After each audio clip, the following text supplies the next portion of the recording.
Hello विद्यार्थियों, आज पुनः स्वागत है, अभिनंदन है आप सबका। जैसा आप जानते हैं कि हम लोग मैथिली शरण गुप्त के द्वारा लिखा गया महाकाव्य साकेत का के नवम सर्ग के व्याख्या पढ़ रहे हैं और आज हम लोग व्याख्या भाग 22 पढ़ेंगे। तो चलिए समय बिना बर्बाद के हम आरंभ शुरू करते हैं। तो चलिए पहले पाठन कार्य करते हैं। कहती मैं चातक फिर बोल, कहती मैं चातक फिर बोल, ये खारी आंसू के बूंदे दे सकती है यदि मोल। कर सकते है क्या मोती भी उन बोलों की तोल, फिर भी इस झाड़ी के झुरमुट में रसगोल। श्रुतिपुट लेकर पूर्व स्मृतियाँ खड़ी यहाँ पट खोल, देख आप ही अरुण हुए हैं उनके पांडु कपोल। जाग उठे हैं मेरे सौ स्वप्न स्वयं हिलडोल, और सन्नर हो रहे सो रहे ये भूगोल खगोल।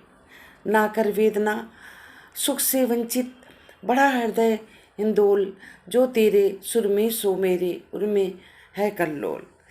तो ये पंक्तियाँ अभी हम आपको इसके भाव भी समझाते हैं। बहुत ही अच्छे भाव को लिए हुए हैं और पपिया नाम का जो पक्षी है उसके विषय में एक पौराणिक कथा है, वो सत्य है, तो उसके बारे में बताएंगे। चलिए आरंभ करते हैं। तो सर्वप्रथम संदर्भ और प्रसंग। प्रस्तुत पंक्तियाँ राष्ट्र कवि मैथिली शरण गुप्त के द्वारा रचित साकेत के नवम सर्ग से उद्गृत हैं।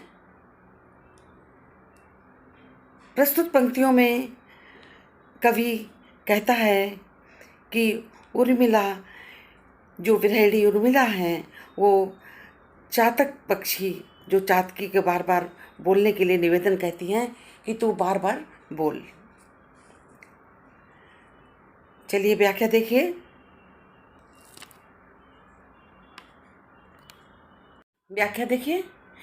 कहती है चातक फिर बोल, ये खारे आंसू के बूंदे दे सकती यदि मोल। कवि कहता है कि उर्मिला चातक पक्षी की प्यू प्यू की आवाज़ सुन करके पक्षी को, चातकी को संबोधित करती हुई कहती हैं कि हे चातकी, यदि मेरे नेत्रों से निरंतर जो आंसू बह रहे हैं, खारी आंसू कैसे होते हैं? खारी होते हैं। तो खारी आंसू की बूंदें तुम्हारे मधुर स्वरों को मूल्य चुका सकती हैं।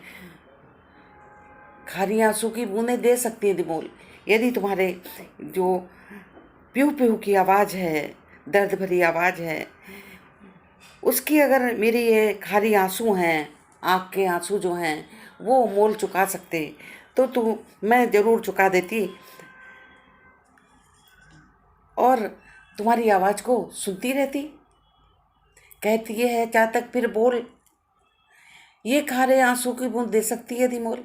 ये खारे आंसू जो हमारे आंखों से निकल रहे हैं, यदि तुम्हारी ये प्यू प्यू की आवाज़ जो दर्द भरी है, जो आवाज़ निकाल रही हो, उसको सुन करके जो ये वातावरण निनादित हो रहा है, उसे मुझे सुख मिल रहा है, इसका मोल अगर मैं दे पाती तो अवश्य देती। कर सकते हैं क्या मोती उन बोलों की तोल।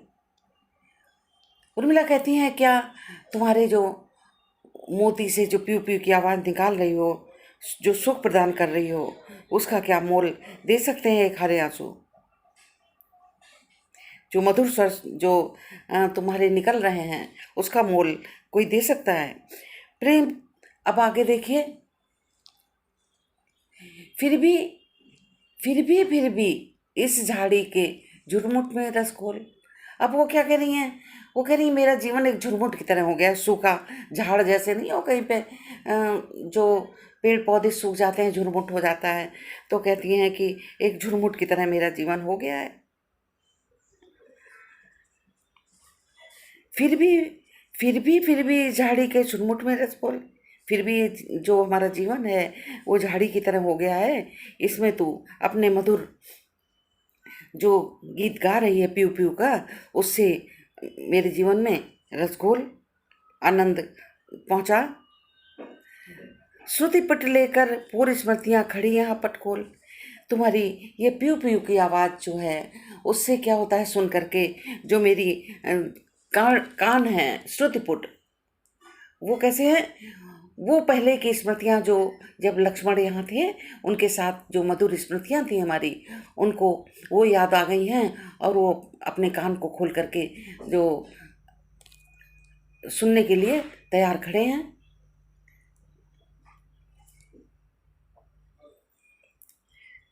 मेरा जीवन झाड़ी के झुरमुट के समान विरह से पीड़ित है, सूखा है, रसमय है, रस से विरक्त हो गया है। परंतु तुम्हारे इन मधुर सपनों को सुनने से वो जो संयोगावस्था थी, जो लक्ष्मण के समय जो मधुर स्मृतियाँ थी, वो अपने कानों को खोलकर उत्सुकतावश खड़ी हो गई हैं स्मृतियाँ।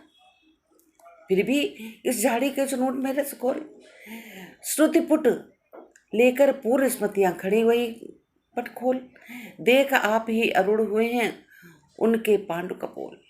और क्या कह रही हैं कि मेरे विरह के कारण मेरे जो कपोल थे, कपोल माने गाल, कपोल, तो कहते हैं मेरे कपोल जो थे वो कैसे पड़ गए हैं, पीले पड़ गए हैं, पांडु हो गए हैं, पांडु हो गए हैं। तो वो तुम्हारी जो प्यू प्यू की आवाज़ है उसको सुन करके अरुण हो गए हैं, माने रक्ताब हो गए हैं, गुलाबी हो गए हैं। क्यों? इसलिए लालिमा आ गई है क्योंकि जो लक्ष्मण के साथ जो समय बिताया था, उनके साथ जो मधुर स्मृतियाँ थीं, वो याद करके जो मेरे कपोल हैं वो कैसे हो गए हैं, लालिमा युक्त हो गए हैं, अरुण हो गए हैं। जाग उठे हैं मेरे 100 स्वप्न स्वयं हिल्लोल। जाग उठे हैं मेरे हृदय में अनेक स्वप्न, अभी तक जो सोए पड़े थे तुम्हारे विरह से, जो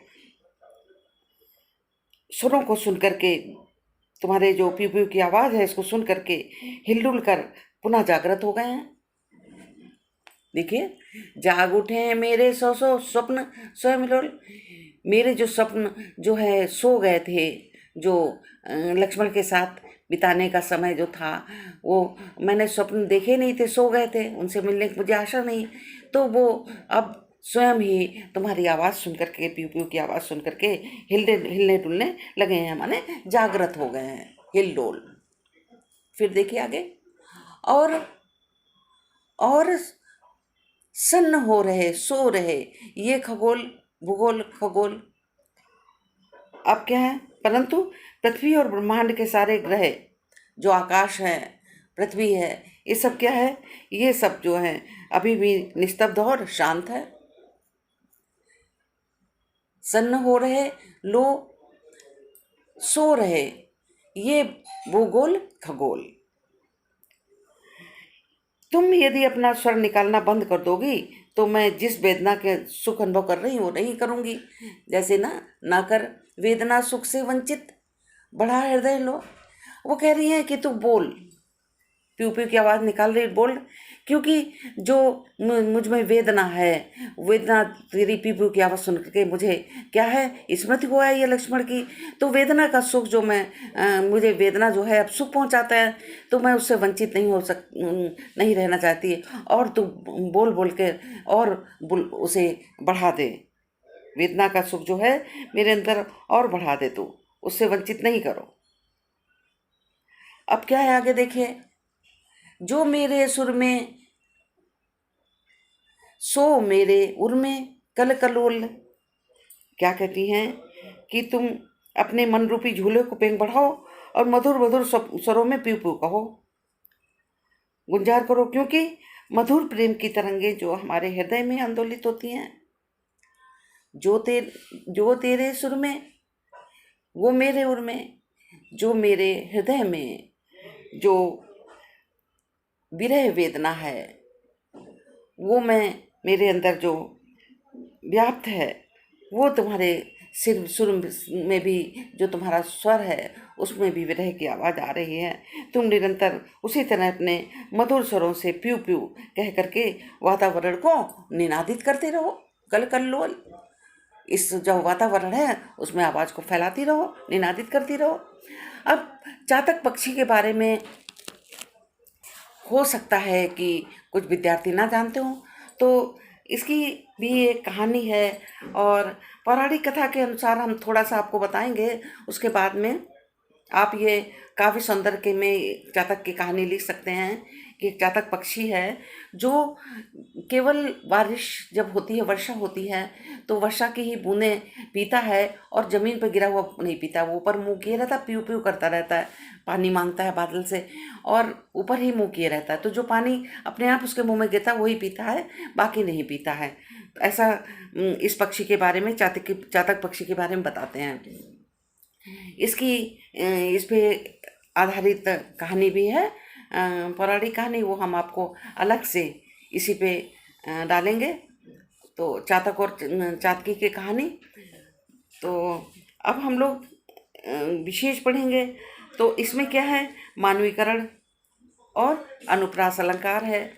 रस कौन सा है, वियोग श्रृंगार रस है, जैसा आपको पता भी है। और इसमें जो भाषा है, भाषा कौन सी है, भाषा हमने आपको पिछले उसमें बताई थी कि संस्कृत तत्सम प्रधान खड़ी बोली। वेदना में मानवीकरण किया गया है। और जैसे पिछले आपने व्याख्या में पढ़ा था, अगर आप चाहें तो कुछ शब्दार्थ भी लिख सकते हैं नीचे, जैसे श्रुतपुट। श्रुतपुट माने कान। श्रुतपुट, ये श्रुतपुट माने कान।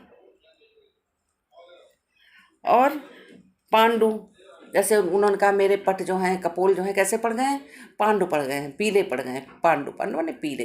अरुण माने रक्ताभ, माने लालिमा युक्त। इस तरह से आप लिख सकते हैं। और खगोल माने ग्रह होता है, भूगोल माने पृथ्वी से संबंधित वस्तुएं हो गई। इस तरह से आपकी व्याख्या पाठ पूर्ण हुई। चलिए अगले क्लास में फिर मिलते हैं। धन्यवाद।